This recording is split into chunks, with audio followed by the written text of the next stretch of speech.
Setiap hari, dua organ kecil ini nyaring banget. Tapi bukan suara, melainkan menyaring darah. Ya, ginjal kamu.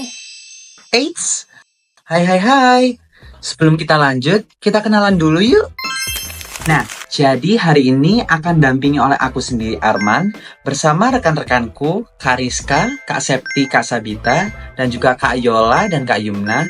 Di sini kami kelompok 6 mata kuliah urinalisis TEL MSB 2 Universitas Airlangga akan bahas salah satu jurnal nih, yaitu Association of Podocyte Ultrastructural Changes with Proteinuria and Pathological Classification in Type 2 Diabetic Nephropathy. Jadi seberapa penting sih podosit di hidup kita? Yuk kita bahas. Ginjal bisa disebut sebagai filter tubuh. Tapi kalau kamu punya diabetes, ginjal kamu pelan-pelan bisa rusak. Dan ini sering terjadi tanpa disadari. Nah, kenalin nih, podosit. Sel berbentuk gurita mini ini tugasnya penting banget. Bisa nahan protein biar nggak bocor ke urin. Kalau podosit rusak, kakinya mulai copot. Akhirnya, protein pun lolos, bocor ke urin. Makanya, peneliti di Tiongkok sampai penasaran.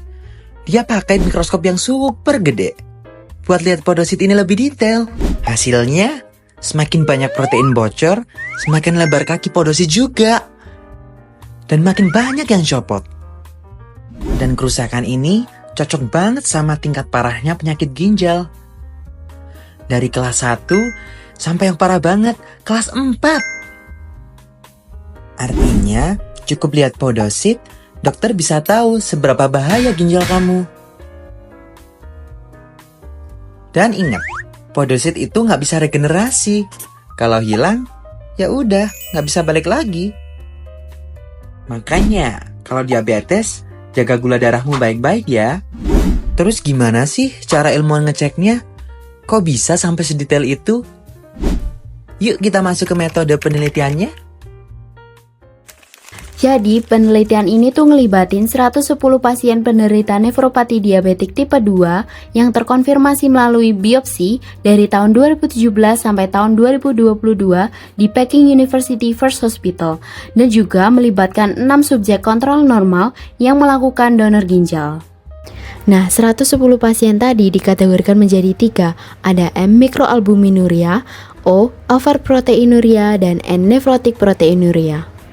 Pemeriksaan yang dilakukan ada yang pertama pemeriksaan klinis dan laboratorium yang mengambil data dari rekam medis pasien pada saat biopsi ginjal seperti data usia, urin protein 24 jam, eGFR, dan masih banyak lainnya. Semua aktivitas penelitian telah disetujui oleh Komite Etik Peking University First Hospital dan informed consent juga sudah diberikan oleh pasien. Berikutnya ada pemeriksaan dan klasifikasi patologis ginjal pada nefropati diabetik menggunakan mikroskop cahaya. Nah, pengamatan ini dilakukan oleh 2 orang peneliti dengan tidak mengetahui data klinis pasien. Pengamatan ini dilakukan menggunakan 3 jenis mikroskop yang menghasilkan 1. 4 kelas glomerulopati diabetik, 2. Skor IFTA 0 sampai dengan 3, 3. Inflamasi interstisial 0 sampai 2 berdasarkan distribusi, dan 4. Lesi vaskular yang dinilai dari hyalinosis arteriola dan arteriosklerosis. Kuantifikasi morfometri dengan mikroskop elektron. Spesimen biopsi ginjal difiksasi, diproses, dan diperiksa dengan mikroskop elektron transmisi atau CEM pada pembesaran 12.000 kali. Diambil minimal 16 gambar glomerulus tanpa sklerosis per pasien. Lebar prosesus kaki FPW dihitung dari rasio total panjang membran dasar glomerulus atau GBM dengan jumlah prosesus kaki. Dikoreksi dengan faktor Pi per 4. Pelepasan podosit PD diukur sebagai presentasi panjang GBM tanpa prosesus kaki.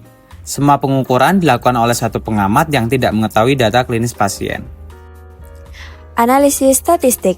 Data berdistribusi normal dijadikan sebagai rata-rata standar deviasi, sedangkan data tidak normal sebagai median atau rentang interkuartil. Perbandingan dilakukan dengan ANOVA atau Kruskal-Wallis sesuai distribusi data. Korelasi diuji dengan Spearman atau Kendall. Uji tren linier digunakan untuk menganalisis hubungan antara klasifikasi DN dan parameter morfometri. Nilai P kurang dari 0,05 dianggap bermakna. Food Processed Wheat atau FPW terbukti meningkat seiring tingkat keparahan proteinuria pada pasien diabetes tipe 2 dengan nefropati. Pada tahap mikroalbuminuria, rata-rata FPW adalah 437 nanometer. Nilai ini naik menjadi 494 nanometer pada overt proteinuria dan mencapai 565 nanometer pada sindrom nefrotik. Secara keseluruhan, rata-rata FPW pasien T2DN adalah 537,7 nanometer dengan standar deviasi sekitar 95. Bandingkan dengan kontrol sehat yang hanya 413,7 nanometer, dan perbedaannya terbukti sangat signifikan secara statistik, dengan P kurang dari 0,001. Temuan ini menunjukkan bahwa pelebaran food process adalah penanda morfologis penting dari kerusakan ginjal, bahkan sebelum gejala klinis berat muncul. Nah, ditemukan bahwa semakin tinggi kadar proteinuria dalam urin, maka semakin besar juga kerusakan podositnya. Kalau di mikroalbuminuria itu 0%, tapi di proteinuria nefrotik bisa sampai 3,2% loh. Ini tuh penting, karena ternyata kerusakan podosit punya hubungan lebih kuat dengan jumlah proteinuria dibandingkan perubahan food process. Selain itu, kalau kita lihat dari klasifikasi RPS yang menandakan tingkat kerusakan ginjal, maka semakin tinggi kelasnya, makin tinggi juga kerusakan podositnya. Yang artinya, podosit ini punya peran besar dalam menentukan seberapa parah kerusakan ginjal pada pasien diabetes nefropati. Tahukah kamu bahwa kerusakan podosit bisa dideteksi lebih awal lewat pemeriksaan morfologis? Penelitian pada pasien diabetes nefropati menunjukkan bahwa food processed wheat dan podosit detachment berkorelasi negatif dengan albumin serum. Artinya, semakin rusak podositnya, kadar albumin dalam darah semakin rendah. Menariknya, tidak ada hubungan bermakna antara FPW dengan tekanan darah, HbA1c, durasi diabetes, atau EGFR.